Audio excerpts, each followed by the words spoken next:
Lakat kita kag magkadto sa Kaminya Balay nga bato. Built in 1865 in Iloilo City, Philippines.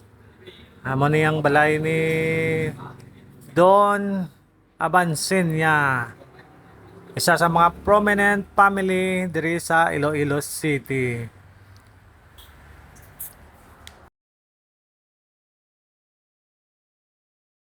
Kung mag-tour ikaw diri sa Kamina Balay nga bato, matilawan mo gidi ang manamit nga tabliya, chocolate, kag pansit molo of Iloilo City.